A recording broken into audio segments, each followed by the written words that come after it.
program is Larry Olson. Larry?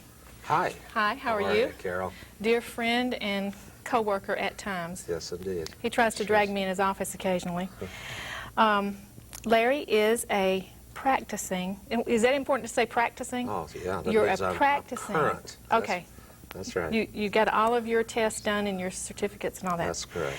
Practicing certified financial planner. Right. That's correct. That's correct. And you retired from Sears where you managed how many millions? $850 million. $850 million worth of...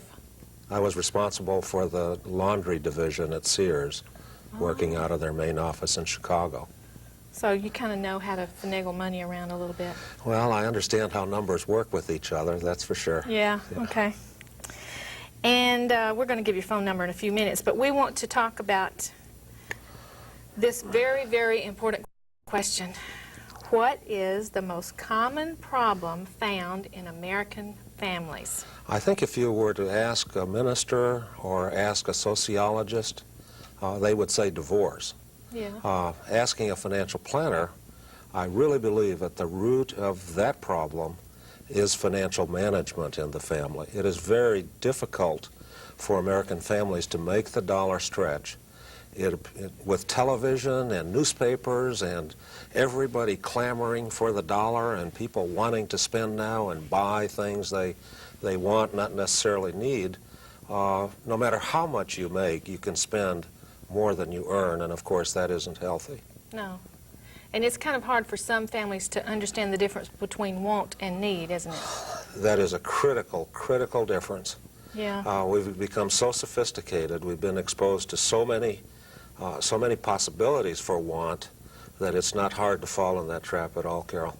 And the commercials that we see nowadays trying to advertise all of these things, and we all think it's going to be so easy, just so much a month. Sure. And then we get all these so muches a month.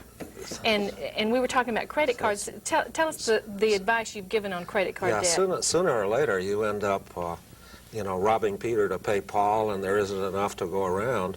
And when I start working with the family on their financial planning process, that's one of the things we look at, the ratio of short-term debt to long-term debt. I made the mistake once of suggesting to a doctor's wife that we have a nice little party, and I handed her a big pair of scissors from my desk to cut her credit cards, and oh man, that was sure not the way to get that going. I have found that families who are in credit card debt need to really take a serious look at stopping using those credit cards. And one device I have found very helpful is to take all the credit cards and put them in a Ziploc bag, fill it full of water, and put it in the freezer. That way you didn't have to cut them up, you didn't have to send them back, you still have them for use, but you've got to put a little time between the temptation and the want. You want them to stay in there. You don't mean just put them in and take them out. You mean no, leave them in there and freeze them up. Let them take them out anytime they want. Put it in the microwave, defrost it, and then go back to the store and use it. You know, Carol, it's so much easier to just hand over a credit card. There's very little emotion. Mm-hmm. It's a lot more difficult passing a $100 bill or a $20 bill and seeing the small change you get back from that little purchase. And, the credit card, you can very quickly add up to $100, $200, $300, $400 before you know it. You've got another bill that you must satisfy every month, and that's where people get in trouble.